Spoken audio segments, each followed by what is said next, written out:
عمرنا ما نسينا. ازيكم عاملين ايه؟ يا رب دايما تبقوا بخير، وحشتوني جدا. النهارده هطلع اتكلم معاكم على اغنيه محمد حماقي الجديده، اغنيه عمرنا ما نسينا من البوم سمعوني. يلا بينا.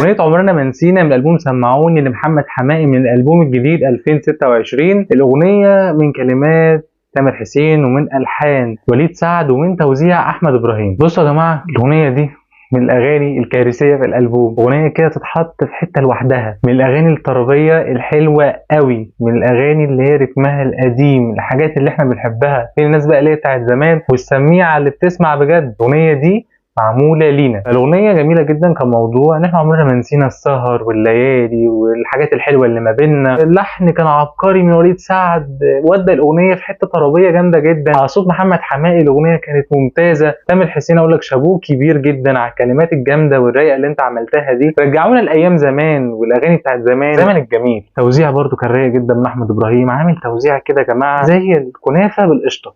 هو عامل كنافه بالقشطه وكمان حط عليها مانجا. بقى بتكلم معاكم بدون مجامله بدون مبالغه، بتكلم معاكم بصراحه كواحد بيسمع مزيكا من زمان وبيتكلم معاكم وبيقول لكم رايه الشخصي. اغنيه حلوه قوي، تسمعها كده وانت قاعد على البحر كده، تشتغل انت قاعد بالليل في روقان معاك كوبايه الشاي او كوبايه القهوه وتقعد تسمع بقى.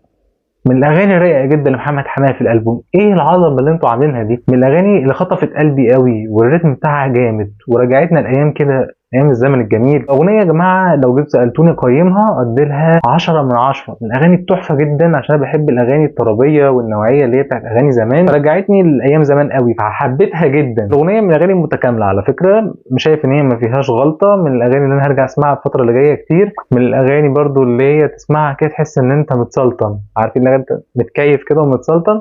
هي دي. ياما ياما ياما قالوا علينا.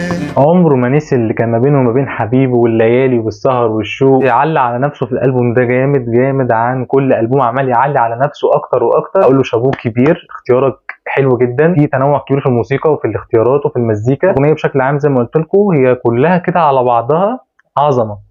قولوا لي رايكم في الكومنتات تحت وعرفوني الاغنيه كانت عاجباكم وما كانتش قد كده. لو انت لسه جديد بتشوفني اشترك في القناه وفعل زر الجرس عشان يوصل لك كل فيديو جديد، واعمل لي لايك لو الفيديو عجبك وشير في كل مكان لكل اصحابك. اشوفكم ان شاء الله خير في فيديو جديد. سلام.